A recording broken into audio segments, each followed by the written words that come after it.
Hi, my name is QtCreator. In this video, I'm going to demonstrate my working for SIT210 Task 5.3D blinking Morse code using GUI.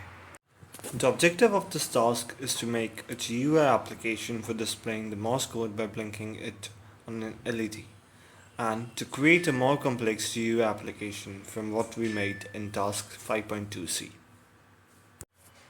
For this task, we have used a Raspberry Pi, an LED, a breadboard, and some jumper wires. For the hardware part, the ground pin of the Raspberry Pi is connected to the ground pin of the LED, and GPR14 pin is connected to the anode of the LED using jumper wires. In the GUI of this app, I've added a QLine edit input box for taking input from the user and limited its maximum string length to 12 characters.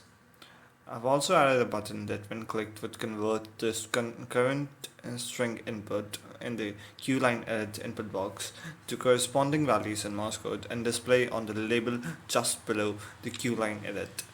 It would also display the current letter that's blinking on the LED on the label below it.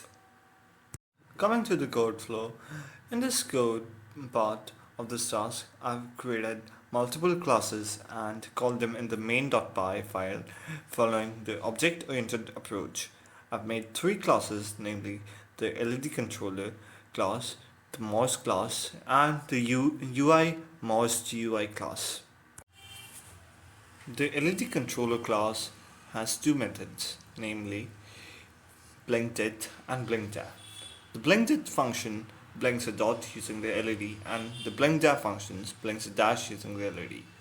For blinking the LED, I've directly used the LED object from GPIO0 library, which uses the PyGPIO driver rather than the default RPi.gpio driver. Coming to the UI Morse UI class, this class contains the GUI of the app, namely the labels, the QLine edit input box, and the push button to convert the string input to Morse code.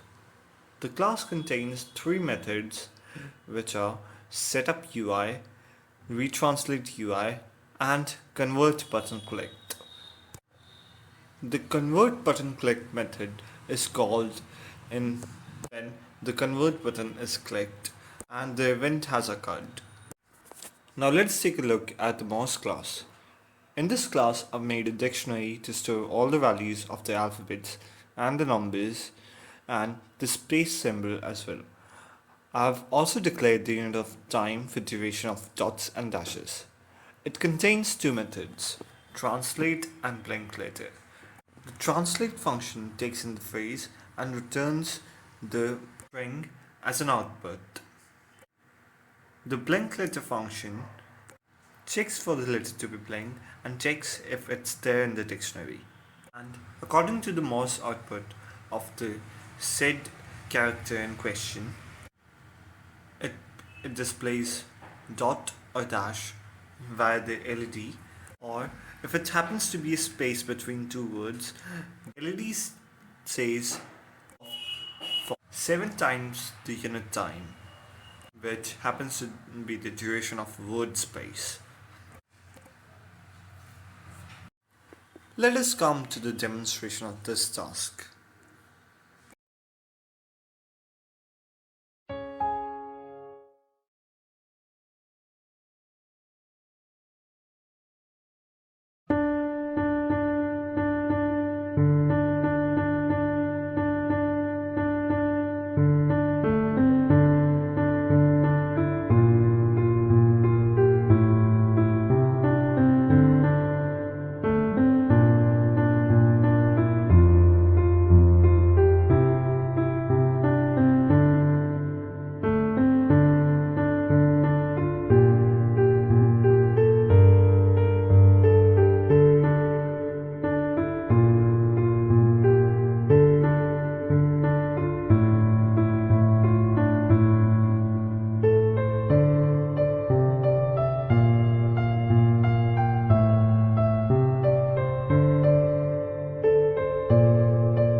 Thanks for watching this video. I hope you liked it. See you next time.